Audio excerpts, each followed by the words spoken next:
What's up guys, Mike here, the Detroit Borg, and today we're taking a look at the brand new iPad Pro. So we have the 10.5 inch and the 12.9 inch, two different sizes but very similar specs, and we're going to compare them side by side. Now the big news is the 10.5 inch, which is an all new iPad replacing the 9.7 inch, while the 12.9 inch for the most part is a spec upgrade. In terms of pricing, the 10.5 inch starts off at a fairly high $649, while the 12.9 inch starts off at $799.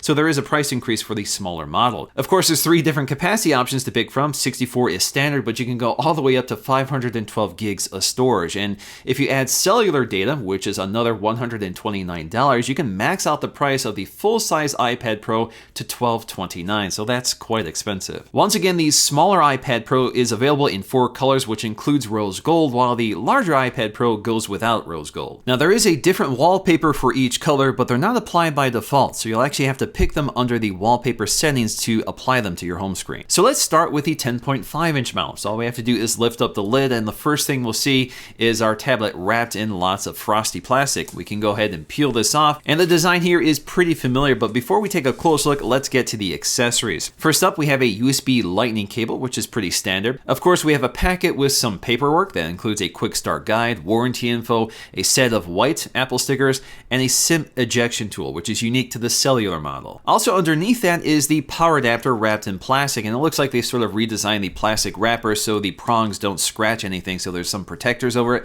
So that's just a very minor detail, but once again, it's 12 watts. Now getting to the very large 12.9 inch model, it's basically the same unboxing, just scaled up to size. So of course we have our tablet wrapped in plastic, and peeling that off, you can see it's a little noisier, and then we can go ahead and set that aside and take a closer look in just a bit. The accessories are identical, they're exactly the same. That includes the 12 watt power adapter. It would be nice to have a bigger power adapter for the larger battery. So side by side, the 10.5 inch does have a noticeably smaller bezel compared to the 12.9 inch, which is pretty much carried over from the previous generation. Now in terms of the screen, both of them have the same pixel count, 264 ppi, and to achieve that, they do have different screen resolutions. For the 10.5 inch, it's bigger than the 9.7 inch. It's up to 2224 by 1668, while the 12.9 inch is once again at 2732 by 2048. Now, both of these are extremely bright displays that support the wide color gamut of the DCI-P3 standard. They're also true tone displays, so it adapts the color of the display for the ambient light, so it sort of reflects the conditions of the room. But new for both of these displays is ProMotion technology, which means that they can refresh up to 120 Hz, which means that the interface looks extremely fast and silky, and it's impossible to illustrate this on the camera because the camera is only running at 30 frames per second. So basically this is 120 frames per second at maximum, but it is adaptive. So it really depends on what content you're looking at. So video won't look 120 frames per second, but the interface or the UI will adapt to 120 Hz. So it looks extremely fast and responsive, and it definitely makes a big difference. It's unlike any other tablet I've ever used. The iPad Pros are still the only tablets that work with Apple's Pencil, and in this case, ProMotion is part of improving the input latency of the Apple Pencil. So according to Apple, with ProMotion, the input lag is the lowest in the industry. Both of these displays are once again fully laminated to the glass, and the glass is anti-reflective, so it's able to reject as much glare as possible, but it's not completely perfect. Although this is still a mechanical home button, we do get Touch ID 2 for the first time, so it's twice as fast as the previous generation, and of course it still works with things like Apple Pay and unlocking the iPad. Toward the top, in addition to an ambient light sensor, is the same 7 megapixel FaceTime HD camera from the iPhone 7, which is capable of 1080p HD video, the Retina flash for flashing the screen for lighting up your face, and an f2.2 aperture. Speaking of the iPhone 7, we have the same iSight camera on the back as well, 12 megapixels with an f1.8 aperture, 4K video recording, and optical image stabilization. They even borrowed the iPhone 7's quad LED True Tone flash. Although we have the exact same cameras on both of these iPads, the one on the 10.5 inch does stick out quite a bit more. That's probably because it's a bit thinner, and of course the bezels are smaller, so they had to make more room for the camera. Now the lenses are covered in sapphire glass, so they won't scratch too easily, and because the iPads are so big, they don't rock when you're using it on a flat surface. Now because this is the same camera in the iPhone 7, my review from the iPhone 7 basically applies applies to the iPad Pro. We have all the same features and technologies.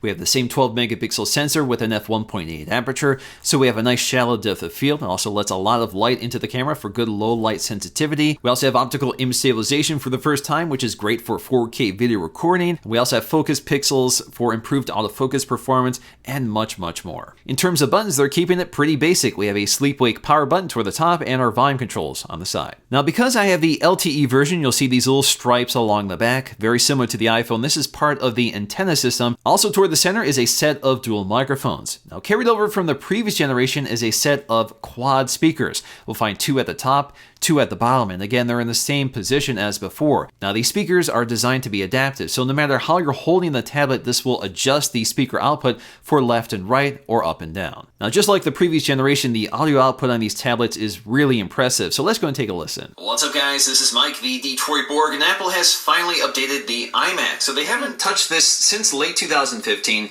and in this video, we're going to take a look at the 21.5-inch 4K model. In terms of the Lightning connector, both of them now get the USB 3 spec for faster charging and transfer speeds. Toward the bottom edge on the right side, we have our Nano SIM tray, but the great thing about the iPad Pro is that it does have an embedded SIM, so you can just sign up for your service without having to install a SIM from your carrier. But if it doesn't support the embedded SIM, of course you can install your own. Another feature unique to the iPad Pro is the Smart Connector, which provides both power and data connectivity to accessories like the keyboard. And of course, there's lots of magnets built into the side of the iPad for connecting those accessories. Now, according to Apple, one of the reasons they increased the standard size of the iPad to 10.5 inches is that it gives us room for a bigger keyboard. So that includes the on-screen keyboard and the physical connected keyboard that's available for the iPad Pro. In fact, if you look at them side by side, it looks like they basically drag the corner of the old keyboard to expand it out. So we get larger keys, a wider footprint, and it feels much more conventional to use and definitely a lot more comfortable. Now, if you look at the software keyboards between the 10.5 inch and 12.9 inch, you can see there's a pretty big difference here. Obviously, much more compact on the smaller iPad compared to the full number row on the 12.9 inch, in addition to all of the characters and functions along the sides. But basically, it looks like they sort of cropped those off on the 10.5 inch, so at least the letters are roughly the size of a conventional keyboard. So this does make typing on the 10.5 inch screen feel a lot more natural. So when it comes to specs, they make it pretty easy to choose between them because they're identical. We have the A10X Fusion processor, which is a variation of the iPhone 7 CPU. This is the most powerful iOS processor you can buy. We also get 4 gigs of RAM in each of them, so our Geekbench scores are identical, or relatively identical. Now, if you compare this to the previous generation, obviously there's a pretty significant gain here, but the previous generation also had different specs, so they weren't quite lined up, but now everything is equal. Because we have 2 different screen sizes, we do get 2 different battery sizes to achieve the same battery life for both, so about 10 hours of general purpose use for web browsing and watching videos. In terms of the 10.5 inch, we have a 30.4 watt-hour battery and a 41 watt-hour battery in the 12.9 inch. So of course that does mean the 12.9 inch is noticeably heavier at about 1.49 pounds versus a little over 1 pound for the 10.5 inch. Comparing the 10.5 to the previous 9.7 inch model, obviously the big difference here is that the new one is bigger overall, but the bezels are smaller, so it's not quite as big as it could have gotten. Now the bezels seem to be just about the right size, so if you look at the home button, there is just enough room for it and nothing else. The chassis has been redesigned, but really it's just been scaled up to the new model. But of course, there's a lot of differences here. So for example, the antenna has been redesigned. It's not as tall as it used to be, and it's more rounded. The camera module is different. It's quite a bit bigger than the old model, but it still sticks out about the same. The microphones have moved from around the camera to the center top, and the speakers have been sort of tweaked for the new size. Now, when it comes to the 12.9 inch model, the changes are a bit bigger. So for example, we have the new P3 display for the first time on this size. So it's a much brighter display, much more vibrant. And of course, we have all the other benefits of the latest technology like ProMotion and more. So it's a much better looking display than before. In terms of the chassis, even though it's the same dimensions, it has been completely redesigned. So for example, the antenna strip on the back has been reduced significantly. They've sort of rearranged the speakers for the new design. And of course, the camera is a big difference here. We have a much better camera than the 8 megapixel camera that came before, and it does stick out quite a bit as opposed to the flush design. We also get an LED flash, which we didn't have before, and the microphones have once again been relocated. So that means the existing keyboard and smart cover will work with the 12.9 inch iPad Pro, but the silicone case no longer does. So when it comes to choosing between these two tablets, it really comes down to two factors, price and size. Obviously, there's a pretty big price gap between these, but the size difference is also significant. I think the 12.9-inch is quite a bit bulkier and heavier, so I think it's better suited toward a laptop experience. It's not as comfortable to use as a tablet. While the 10.5-inch is very nice and compact, so it makes it great for tablet usage, but maybe not the best for a keyboard experience. Now, the iPad Pro definitely does a very good job distinguishing itself from its MacBook cousins.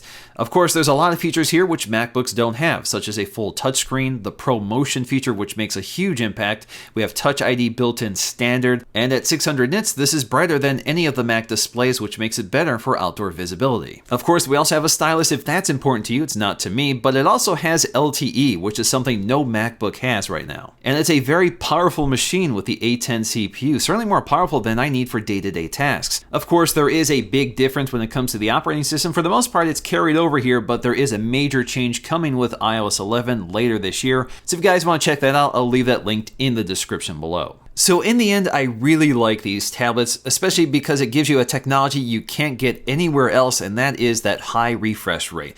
That makes a big difference. It's sort of like the difference between a Retina display and a non-Retina display. Once you use it, you really can't go back to anything else. Alrighty guys, hope you enjoyed this look at the iPad Pros. If you did, please give this video a thumbs up to let me know, and I'll see you again in my next video.